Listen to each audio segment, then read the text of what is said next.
What a crazy holiday stack of NFL games we had. Should we not read too much into that Niners loss against the Ravens, or did we see some cracks in the armor? Plus, if you're in the NFL playoffs, do you want to face the Cleveland Browns? And I can't believe I'm saying this, Joe Flacco. We unpack it all and give you 6 picks for the weekend ahead. Let's go. It's time to huddle. What is up, everybody? Merry Christmas, happy holidays, happy early new year. Welcome to episode 14 of the Huddle. Tony, happy holidays, buddy. I want to get into something first real quick. We talked to our good buddy Ryan Hogue on last week's show, and we sort of asked him if he bought or sell the notion that, teams around the holidays, when they're at home, they might come out a bit rusty. Home teams on those Christmas Day games, 1 and 2. Did you factor that into your capping? I don't know when you made your picks or anything like that for those Christmas games, but did that factor at all for you? Yeah, it's definitely a little bit of a consideration. When you're handicapping games, it's like a constellation of information. You're trying to consider a little bit of this, a little bit of this. It's certainly not one of those things where you want to blindly just take the home team. But there's other factors to consider, obviously, as well. But that was fun talking to Ryan, a guy who's been in the league, a guy who's been in these situations in college and the pros. So it was great to get his perspective. Yeah, and we'll definitely get him back on here, especially during the NFL postseason. Love talking to that guy about the game. And speaking of the game, the potentially up to this point, the game of the season, the sort of Super Bowl preview that folks had sort of earmarked was the Niners-Ravens game on Christmas Day. Niners get thumped by the Ravens 33-19. Turnovers, obviously, a massive factor in that one. 5 picks in total.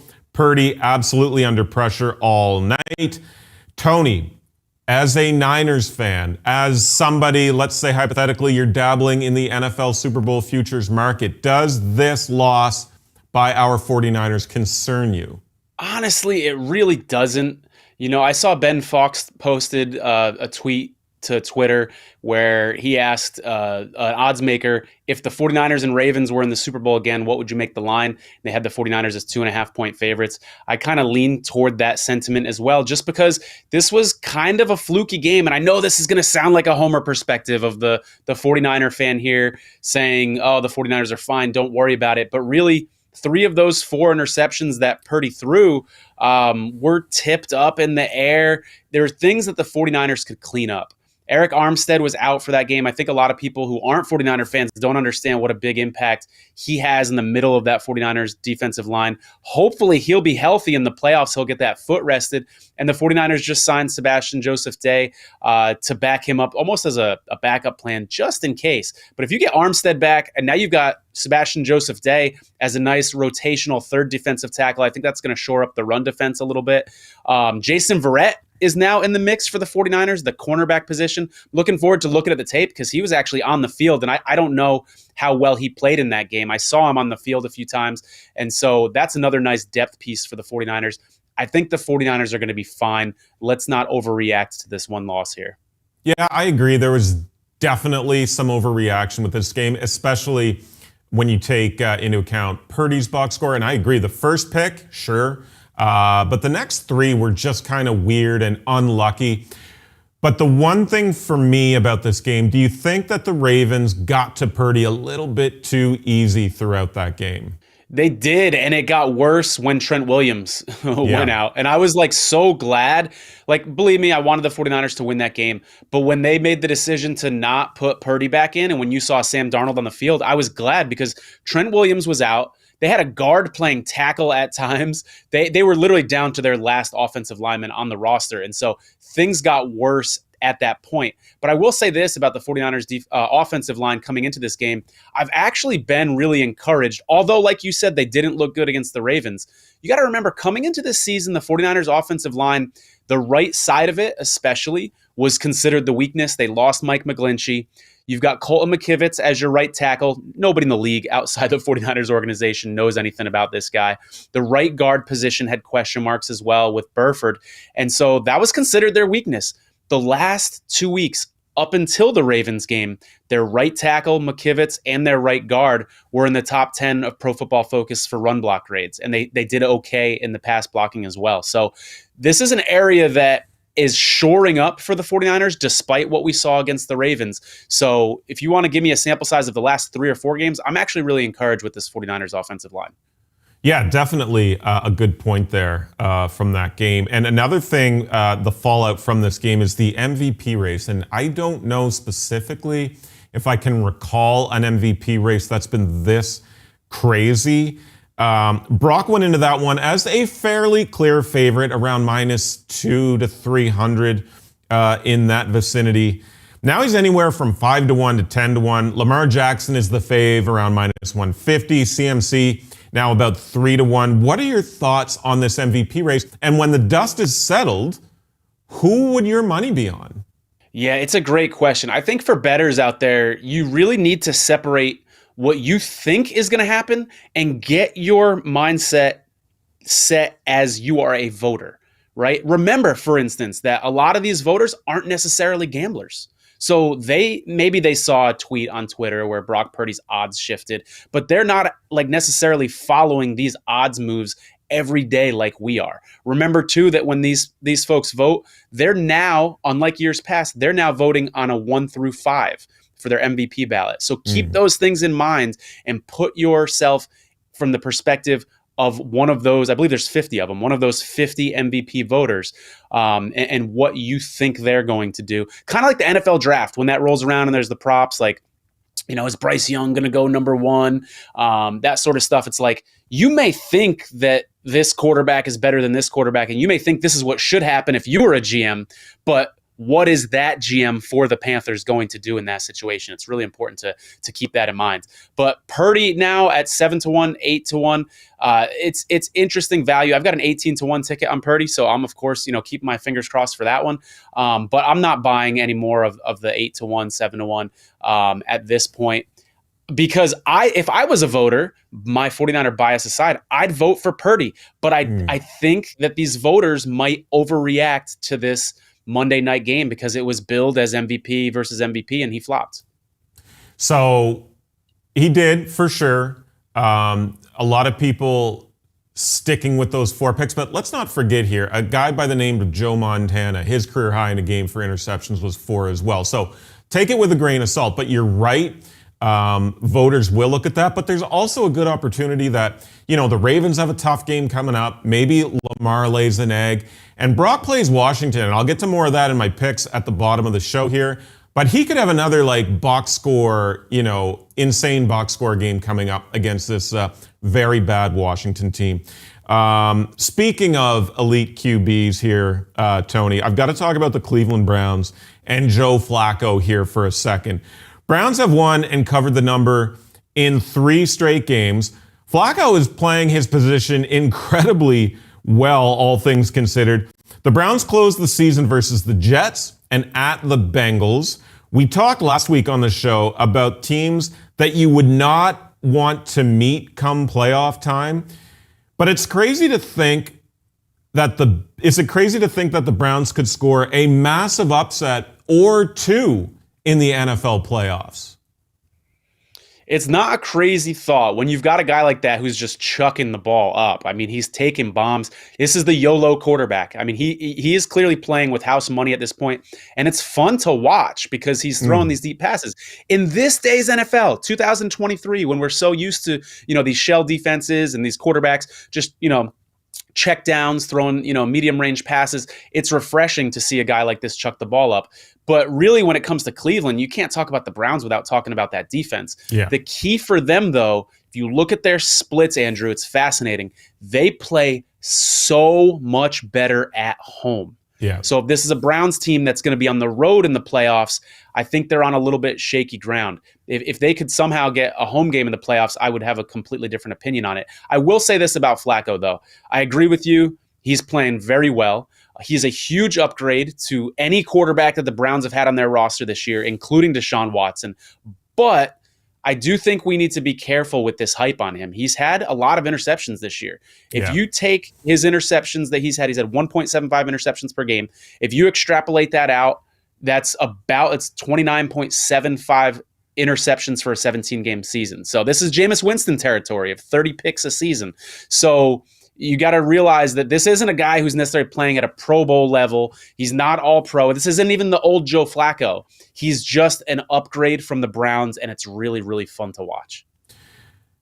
You talk about the Browns on the road. This is a crazy stat, but Joe Flacco is actually tied with Tom Brady for most playoff road wins by an NFL quarterback.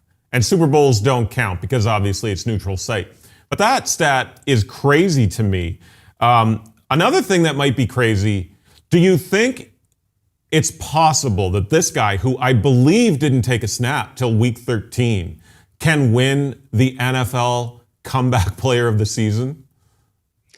I mean, I've seen him at 4-1 odds pretty recently. This is an interesting market, Andrew. I mean, I've never seen a year like this for Comeback Player of the Year with so many like deserving options. So we've got Damar Hamlin, who's barely played this year, but he like almost died on the field. Yeah. So that's kind of a big deal in terms of a comeback. Obviously, his stats and all that is not having a prolific season, right? Then you've got John Mechie from the Texans who came back from cancer. I mean, those two guys alone are two of the most incredible Comeback Player of the Year stories we've had in a long time. Just those two guys alone. Then you throw Flacco out there. I'm not even seeing Brock Purdy on lists at sportsbooks, even though this guy came back from a very serious elbow injury. People didn't think he was going to be ready for week 1, and now he's in MVP consideration. I mean, the options at this award are fascinating, and it's fun to watch. But again, I'm going to say this again. When these folks are voting, they're voting 1, 2, 3, 4, and 5. So, you know, I feel like Damar Hamlin's one of those where like you either got him at number 1 or he's not on your list. Like these people who are making these votes have this criteria, you know, are you more of an analytics voter? Are you more of a, oh no, he needs to have a prolific season? Or are you more about the story behind it and how impressive that is? And so it's going to be a really interesting market. Check this out though, Andrew. Have you considered this? We could see a Joe Flacco versus Baltimore Ravens playoff game, right? If the Ravens get the number 1 seed and then the Browns are the Browns win their first round game and they are the lowest remaining seed, we could see that in round 2. Over on the NFC side, in round 1, we could see Stafford versus the Lions in the Lions' first home playoff game in forever. So those are two interesting storylines. I'm getting goosebumps. I literally have goosebumps right now thinking of those two games being played. That could be a lot of fun in these playoffs. Yeah, super intriguing possibilities there from a narrative perspective. Certainly still some work to be done. But yeah, if that's in the mix, oh my goodness, that could be some great television. Hamlin, yeah, you said it's sort of topping the board here at most shops. Flacco just sort of put himself in the mix, man, like 3-1, seeing some 4-1s, Dobbs in the mix, Stafford in the mix, Baker Mayfield in the mix. So yeah, it is a very, very interesting market here as we move to week 16. I do have a bit of trivia for you. I mentioned that Tom Brady stat before. Let me put this one out at you. Tom Brady is the most playoff wins by a quarterback with 35, okay? Which QB is second, and how many wins does he have? Playoff wins? Yeah. Oh, man. I've got to immediately go Montana. Correct. Okay, and how many? Yeah. Oh, gosh. Are we in the 20s? 25? Little high. It's 16, which I thought was staggering that Brady more than doubles the next QB on the playoff win list. Absolutely. That is incredible. Insane. Yeah, incredible. Wow. I want to talk to you a little bit about sort of last year's playoff teams, because we're seeing, I mean, the two Super Bowl teams, for example, just sort of struggling here. So let me ask you about some of those teams that were in the mix last year. Is there anybody that you can earmark as a potential threat for the Super Bowl or a deep run? And then is there anybody that is more sort of smoke and mirrors, despite the fact that they're going to punch their ticket to get into the playoffs? Yeah, for that smoke and mirrors team, I'm going to go with the Chiefs again in the Super agree. Bowl last year. But their concerns are legitimate. Like comparing them to the Eagles, who I would actually say is one of those teams that could turn it on. We saw Jalen Hurts come out and kind of hint that this was an effort issue. There's also rumors, like totally without evidence, that Jalen Hurts might be playing hurt through injury. And so if either of those two things are the case, if this is an effort issue or if Hurts is playing hurt, we can see those things improve. We can see the quarterback get healthy. We can see this team rally around and get better. And especially with the tush push in Philadelphia in the playoffs, that's going to be tough to stop. I don't have concerns about the Eagles, and I think that they could surprise people. And this is a great buy low opportunity. Has there ever been a better buy low opportunity on a team that's was in the Super Bowl last year and people are further down on right now after those losses and after they didn't look great against the Giants? So Eagles, first part of that question.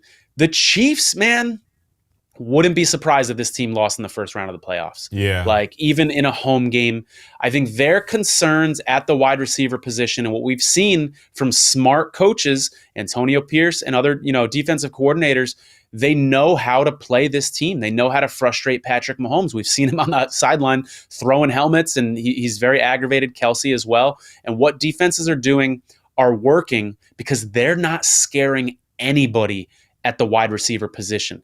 What happened with Kansas City, I think they got a little cocky. They got rid of Tyreek Hill, and they were still doing well without Tyreek Hill, and they almost convinced themselves, we don't need good receivers. We're good without Tyreek Hill. We're fine.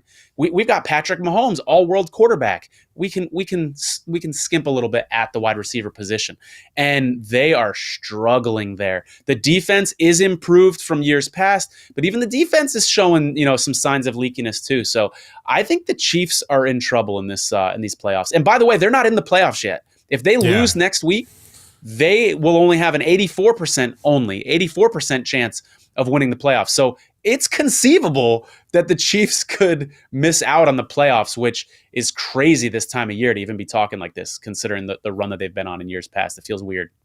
Can you imagine if one of the Raiders or the Broncos leapfrog Kansas City into that AFC West crown? Is there anybody on the opposite side of that coin, though? Is there anybody that was sort of hanging around last year, got their foot in the door in the playoffs that might make a little noise this year? Like, I don't know if the I don't buy into the Jags at all, but is there anybody else like Tampa Bay? No. Anybody else in the mix there on the opposite side of that coin that could score an upset or two?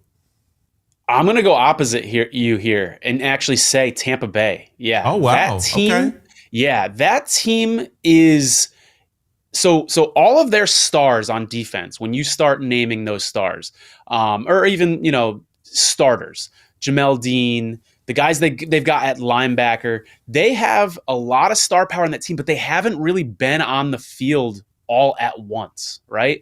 So now that they're getting healthy and they're starting to be on the field all at once, we're seeing big-time improvement from that defense. So Baker Mayfield, I've said recently on this show, like, he had a really good game against the Packers, and so people are kind of overhyping this guy, but he can be adequate in the playoffs. He can be good enough if that defense can be healthy and they win the division, they get a home game.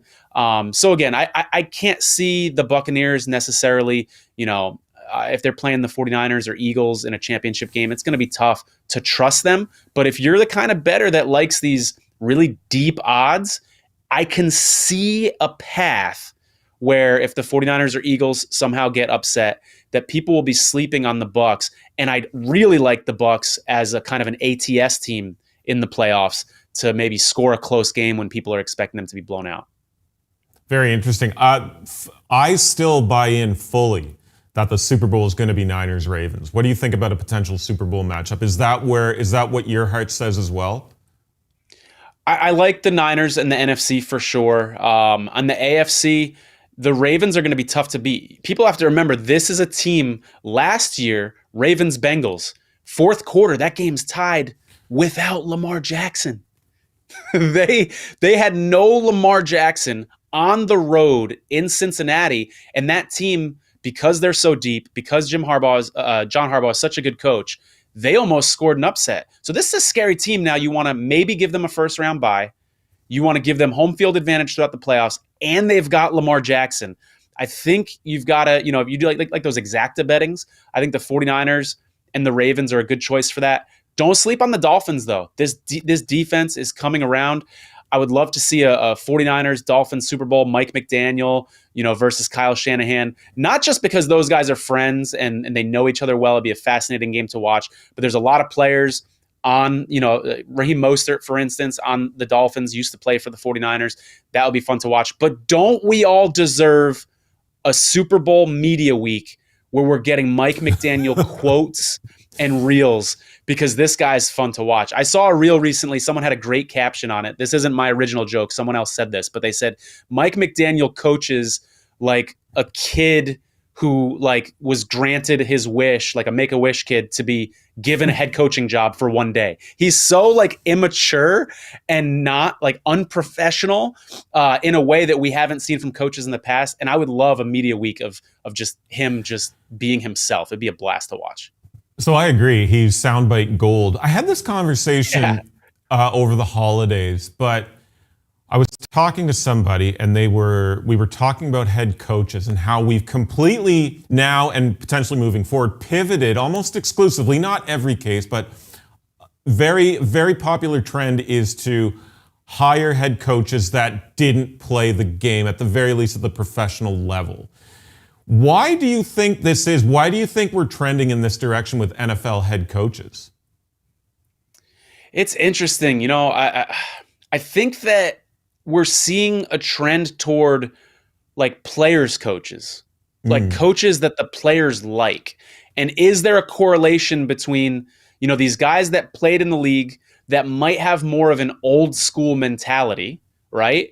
And theoretically, if you have more of an old school mentality, you might be a little less of a player's coach because you might be a hard ass. You might be driving these guys into the ground and being really tough on them. And so that would be my best bet at a theory there. But it is fascinating because the old school mentality was, if you haven't played the game, these players aren't going to respect you. Maybe another theory, this is just off the cuff here, it's not anything I've thought about, but maybe another theory would be the whole analytics angle. Like if players are becoming more open to analytics and GMs and front offices are becoming more open to analytics, then maybe that respect for the coach's intellect is growing more so than like they've had to have played the game. They have to understand these positions, et cetera.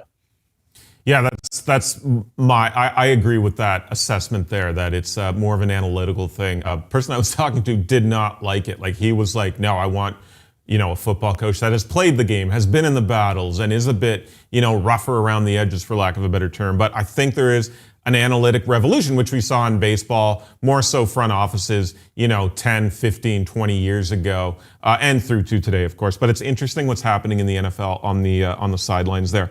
Want to get into some picks here, but quickly, some bowl games.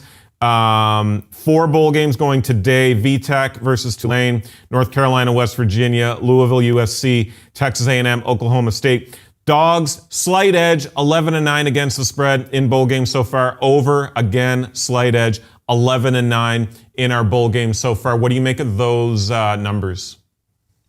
It's interesting, man. Like, I honestly haven't been following the bowl games as much as I have in years past. I usually put a lot of money down on them. And this year, just the way my schedule is shaken out and stuff like that, I haven't. But early on with these bowl games, we saw, the underdogs doing really well against the spread. And I think, I don't advocate not researching your bets and just blindly putting bets in and just degen betting. But if you're going to do that, I could see the case being made for these dogs, just because when you're handicapping, whenever there's a level of uncertainty, sometimes that comes with weather, right? Like we see this all the time. There's a dominant team, an underdog team, and then the weather, it's just tons of wind, tons of rain, people are slipping and sliding, and it evens the playing field, and it creates more uncertainty in that handicapping process. And I think when there's all these opt-outs, transfer portal stuff, and there's a safety who's making his first ever start, and he's a freshman, could be really good, could be really bad. Either way, that's a level of uncertainty. And when you're throwing in so much uncertainty on both sides of it, I think that does tend to kind of be a good thing for the underdogs against the spread. Yeah, for sure. Let's get into some picks here. I went 3-0 on last week's show, and I did have a bowl pick there with Air Force easily covering the spread in their bowl game. I've got another one coming up. But Tony, get us started here. What are you looking at this weekend? I'll take the Raiders +3. You know, I don't really like, I don't usually like taking teams who are hot, like have hot media narratives and sort of buying high on them. But I'm believing in the Raiders hype. You mentioned Ryan Hogue, former Raider who was on our show, and he said, watch out for the Raiders. And he had some really good points about why. I think, you know, we were talking earlier about, you know, players liking players' coaches. Antonio Pierce fits both of those molds. Former player, but also a player's coach who you can tell these guys are playing their hearts out for him. And so I could see this being a game where the Raiders are live. Like them for a little sprinkle on the money line as well. No Julian Blackmon in the secondary for the Colts. He's a safety who hasn't missed the game. So this is going to be their first game without him in the secondary. And a lot of people don't realize the Ravens, by a lot of metrics, the Raiders are a top 10 defense. They're playing really well on the defensive side of the ball. So give me the Raiders with points here. I'm looking at that Pats-Bills game here. Big number, but I'm on the Bills against the spread, 12-point faves, 12.5 at some spots. So we've been talking about it on the show here on the Huddle, and the Bills just might be getting it sorted at the right time. Modest 3-game win streak here after that Week 13 bye, but a nice win at Arrowhead, a 20-point win against Dallas. Love what I'm seeing there so far. And now I bet they had their eyes on this one after losing to this trash Patriots team in Week 7. 4-point Pats win in that game in what was easily, and I mean easily, Mac Jones' best game. And I think they're still eyeing the AFC East. Bills want to get the work done here with the Dolphins visiting the Baltimore Ravens, who will be looking to cement the top seed in the conference. Lots of points here, but I like the Bills in the classic revenge spot against the Pats. I like it. My second pick here for you. This is my first time doing this on the Huddle, but I've got 2 picks from the same game. We're actually going to take the under in that Colts-Raiders game. Gardner Minshew was sacked 6 times last week. We're starting to see the cracks in the foundation, I think, for the Colts. Gardner Minshew has a pattern of doing this where he gets a job mid-season, he looks really good, and then he tails off. Now, whether that's defenses figuring him out or him just running out of steam, I'm not sure. But I think we're starting to see some regression from him again this year.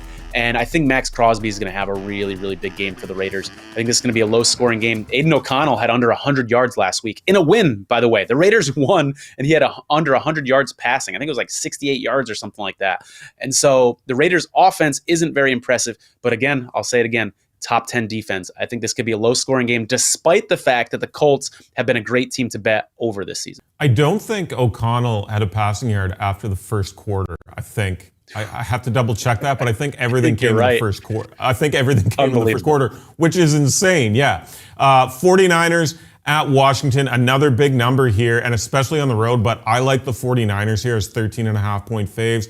Yeah, fix it and forget it. Embarrassing on Christmas Day. We talked about it already. Absolutely crushed by Lamar and the Ravens. So this game against one of the worst teams in the league couldn't really come at a better time. Ultimate bounce back spot here for the NFC's best team. And we talked about this earlier, but Purdy was abysmal in that game, sure, with the picks.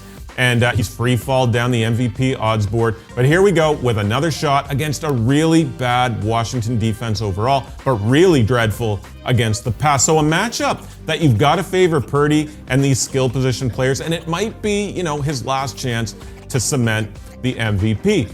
And Sam Howell's incredible drop-off at the quarterback position. Statistically, the season started quite well for him, but it's all gone downhill. And now there are rumors that Brissett may start, and things are uneasy in the QB room with this team. Dude went 6 for 22 against the Jets. Come on here, give me the Niners in this one.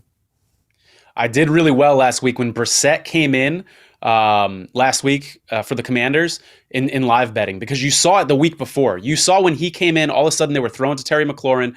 And so keep an eye on that. If Howell starts in this game and looks bad, and Brissett comes in, there might be a good live betting opportunity in this game with points, of course, not on the money line, with points to take Washington to kind of maybe get a backdoor cover for you live or something like that. The other thing I want to point out about this game, we got a revenge angle for a couple guys, don't we? Trent Williams, if he plays, and he may not, he can't stand the Commanders organization because they misdiagnosed the cancer issue on his scalp. And so that's very personal to him. It's also very personal to Kyle Shanahan as well. And then Chase Young, who they acquired from Washington earlier this year. Got 3 highly motivated 49ers that would love to pour it on the Commanders this this week. My last pick, Carolina at Jacksonville. I'm going to take the Panthers plus 7 here.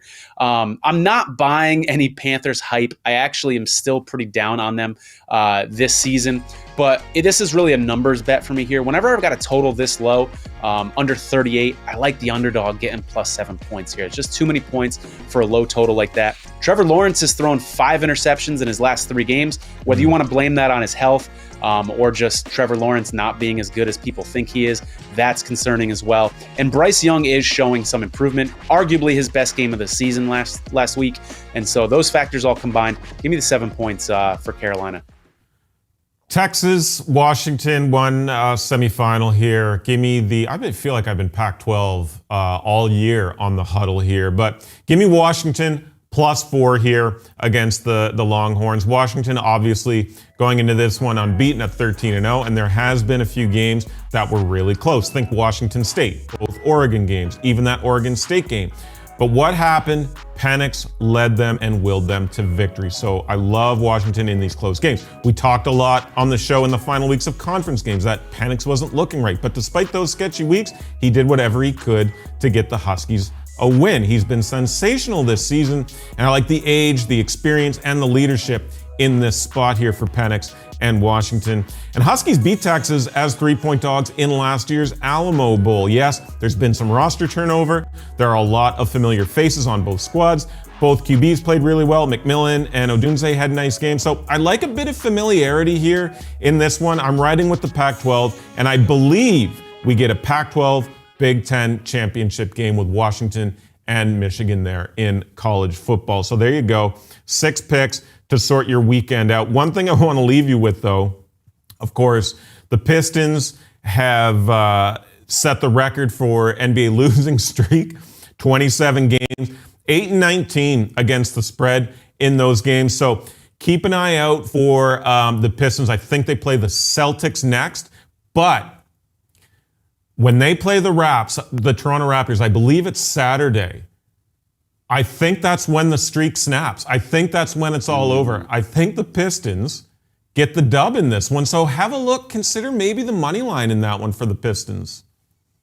I like it, man. I like that. Look, the streak is going to end at some point, and it's gone on way too long. So pick your spot. Absolutely. I mean, yeah, that's not a bad thinking right there. I like it. Raptors do not look good. That's it for us today here on the Huddle. Whatever you folks do with your bets over the next few days, best of luck. Tony, Happy New Year, buddy. I hope you stay safe. Don't drink too much, but we'll see you in the new year. Take care.